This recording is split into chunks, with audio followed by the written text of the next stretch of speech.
গরম ভাড়া ভালোই পড়েছে বল। তার বলতে সারা গরমের ঠেলায় আমার গাঁড় সেকে কালিয়া হয়ে গেল। তুই এক কাজ কর, একটা বিড়ি দে, বিড়ি খাই।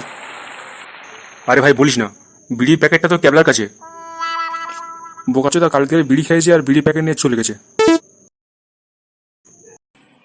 আজকে কি মজা, আজকে বাড়িতে কেউ নেই, আজকে শুধু পানি দেখবো আর হ্যান্ডেল মারবো। ব্যাস। আরে ধেট পাড়া, এই সকালবেলা একটু পানি দেখবো বলে ঠিক করলুম, আর এর আবার সহ্য হয় না। বলো বল্টুদা, কি হয়েছে? সুরের বাচ্চা, তুই কালকে বিড়ি খেয়েছিস আর বিড়ির প্যাকেট নিয়ে চলে গেছিস। আমরা কি এবার বাল ছিনব নাকি? বিড়ির প্যাকেটটা আগে দিয়ে যা। না না বল্টুদা, আমি এখন যেতে পারবো না, আমার বাড়িতে কেউ নেই। বোকাচোদা কাঁড় পেঁয়াজি মেরো না, আগে বিড়ির প্যাকেটটা দিয়ে যা। আরে ধেট বানা, বলছি তোমার বাড়িতে কেউ নেই, বাড়ি মুনতে হবে। হ্যাঁ রে সুরের বাচ্চা, তোমার বাড়িতে কেউ নেই, এবার তুমি ঘরে বসে বসে পানু দেখবে আর হ্যান্ডেল মারবে। বিড়ি নেই তা কি হয়েছে, ধনচি খা।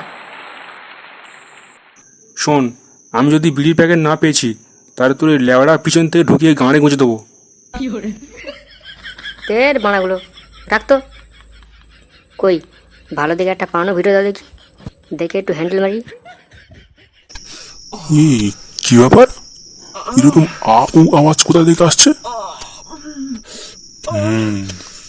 বাড়িতে তো কোনো মেয়ে ছেলে নেই, ব্যাপারটা গোলমেলে তো। গাঁড়ারে বেটার ছেলে, আজকে তোর লেওড়া কেটে গাঁড়ে গুঁজে দেবো। ওই দেখো, ছোট বাচ্চা বাড়িতে কেউ নেই, বসে বসে পানি ভিডিও দেখছে, হ্যান্ডেল মারছে। না না বাবা, না বাবা, না মানে মানে তোমার আর না না মারে না, আজকে তোমার ল্যাংচাটা কেটে গালে পুড়ে দেবো। না না না না বাবা, আমি করবো না, না না বাবা, না না বাবা, আমি করবো না, না